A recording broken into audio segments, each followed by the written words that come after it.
Pues, como sabemos, en estos últimos tiempos se ha venido buscando cómo liberar el precio de los combustibles. Esto es un intento que viene desde hace décadas atrás. Con ese propósito han habido intentos de varios gobiernos de turno de quitar los subsidios de los combustibles. Con ese mismo propósito, en octubre de 2019, el expresidente Lenín Moreno, tomando nota a las recomendaciones del Fondo Monetario Internacional, suscribió el decreto 883 para terminar con los subsidios a los combustibles, con el argumento de que estaba perdiendo mucho dinero el Estado ecuatoriano. Sin embargo, como es de conocimiento público, el pueblo ecuatoriano no aceptó, desaprobó esa decisión unilateral del entonces presidente de la República, y como respuesta a esa decisión se presentó una movilización sin precedentes por ese tema. Finalmente, el expresidente Lenín Moreno tuvo que desistir de ese decreto 883, aceptando su derogatoria, y ese fue un acuerdo con el pueblo ecuatoriano.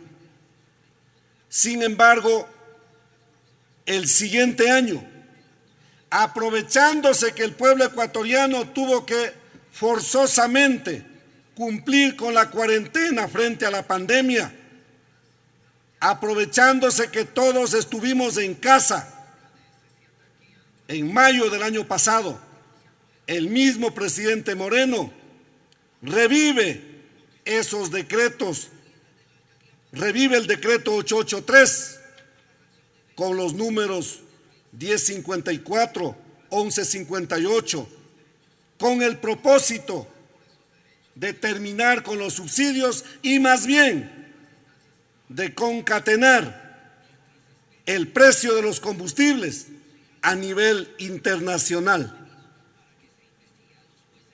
Esto está dando como consecuencia el incremento de los precios de los combustibles en un 3% mensualmente. El galón de diésel que estuvo en $1.03, en este momento va ya por el $1.54, lo que está dando otras consecuencias: el encarecimiento del transporte de los productos y, en consecuencia, el encarecimiento del precio de la canasta básica familiar, otros servicios y otros productos. Incluso en los últimos días de la gestión del expresidente Lenín Moreno, ya autorizando para que la solución del problema que estaban viviendo y están aún hoy, entiendo, enfrentando los transportistas por el encarecimiento del combustible, la solución: subir el precio de los pasajes. Es decir, para que ese problema económico del desfinanciamiento de los transportistas paguen los que menos tienen, paguen la gente que obligatoriamente, que forzosamente tiene que tomar un bus para trasladarse de un lugar a otro y tiene que pagar los pasajes. Como hemos escuchado, colegas legisladores, por este tema hay una enorme preocupación en las familias ecuatorianas, en las calles, en las plazas. Debemos agradecerle al pueblo ecuatoriano que ha sido muy prudente y ha esperado, quizá tomando en cuenta que estamos al inicio de la gestión de un nuevo periodo constitucional con un nuevo presidente de la República. El actual señor presidente de la República, Guillermo Lasso, el 24 de mayo ofreció un mensaje, ese mensaje del reencuentro, ese mensaje de dictar políticas públicas a través del diálogo, sobre la base del diálogo, en el marco de la democracia. Mensaje que dejó una esperanza al pueblo ecuatoriano. Pero ha pasado ya desde el 24 de mayo, vamos ya en el mes de julio, y no hay todavía indicios para resolver estos problemas. Saludamos ese diálogo que se ha instalado entre el gobierno nacional y el sector del transporte, representados por las distintas modalidades. Sin embargo, señora presidenta, colegas asambleístas, no es suficiente conversar entre el gobierno y el sector del transporte. Es fundamental escuchar también a la otra contraparte de la existencia de este servicio del transporte, como son los usuarios. Como se suele decir, un jardín sin flores no tiene ningún sentido. El sector del transporte, sin los usuarios, ¿qué sentido tiene? Los transportistas, sin los pasajeros, ¿qué sentido tiene? Por lo tanto, es necesario que el diálogo que se ha instalado invite también a las distintas organizaciones de la sociedad civil que representan a los ciudadanos, a los pasajeros, a los usuarios del transporte. Invítese también a los gremios que representan a los pequeños agricultores, quienes también están haciendo uso del combustible, sobre todo del diésel, para poner a funcionar sus herramientas y poder preparar la tierra para poner la semilla, el arroz, el maíz y otros productos en el campo del sector agropecuario.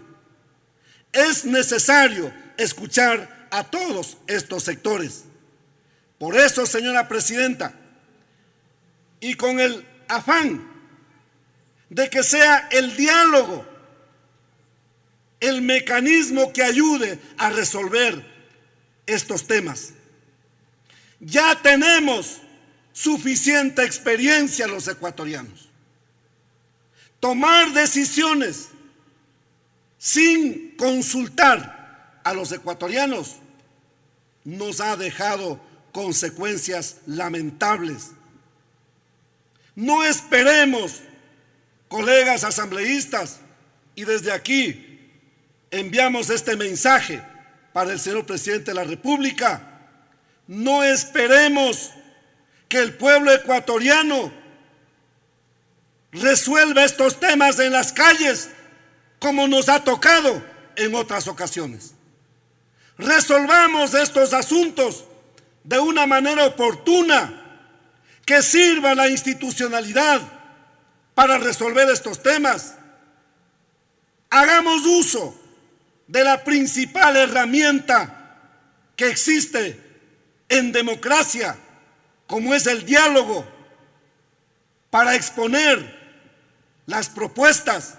Y en este tema hay una serie de propuestas, sobre todo aquella que se viene discutiendo por muchos años, para evitar que se suba el precio del transporte de pasajeros, de la carga. Subsidiemos el combustible de una manera focalizada. Aprovechemos la tecnología existente para poder implementar estas políticas y de esa manera garantizar no solamente el encarecimiento de los pasajes de la canasta básica familiar, sino también garantizar el crecimiento productivo, que es lo que todos los ecuatorianos anhelamos. Pero en este momento, todos estos elementos del encarecimiento, en este caso de los combustibles, también va deteniendo, va estancando la reactivación productiva. Por eso, señora presidenta, colegas legisladores, hemos propuesto este proyecto de resolución que invito a que hagamos causa común desde esta Asamblea Nacional, invitando al señor presidente de la República o exhortando quizá porque no podemos más. Por ahora habrá que trabajar ya más adelante en otros temas para ir consolidando estas políticas públicas, pero por ahora exhortando al señor presidente de la República a que se convoque a los más amplios sectores de la sociedad civil para dialogar con el propósito de congelar el precio de los combustibles, derogando todos esos 3 decretos ejecutivos firmados el año pasado que están permitiendo el encarecimiento de los combustibles. Ya vamos en la víspera nuevamente del 11 de julio y este próximo 11 de julio seguramente nuevamente seremos informados de que ha subido el precio de los combustibles en el 3%. Esto no está bien, señora presidenta. De esta manera se está poniendo la preocupación en las calles. Si no se corrigen estos temas a tiempo, probablemente el pueblo ecuatoriano se levantará una vez más, como lo ha hecho históricamente. Y nosotros estamos aquí llamados a encontrar las soluciones a estos temas de una manera oportuna y no esperemos que nuestro pueblo ecuatoriano se exprese una vez más en las calles. Que se tomen estas decisiones de derogar esos decretos ejecutivos y más bien se aproveche el tema petrolero de una forma distinta, con nuevas políticas para el desarrollo de la industria petrolera, para evitar la importación de los combustibles, a bajar los precios y a garantizar un mejor combustible de mejor calidad y a mejores precios. Que se repotencie, que se utilice de una mejor manera la refinería de Esmeraldas, de La Libertad, y de esa manera se dé una mejor garantía para el pueblo ecuatoriano. Por eso hemos puesto a consideración de la Asamblea Nacional este proyecto para exhortarle al señor presidente en ese sentido. Esperemos que el señor presidente, en atención a su propio mensaje de gobernar en democracia, escuchando y dialogando, nos escuche y dé una respuesta positiva, no a la Asamblea Nacional, sino al pueblo ecuatoriano que está muy atento de lo que ocurra en estos días en relación al precio de los combustibles y los asuntos colaterales que esto va generando. Gracias, señora presidenta. Allí la intervención del asambleísta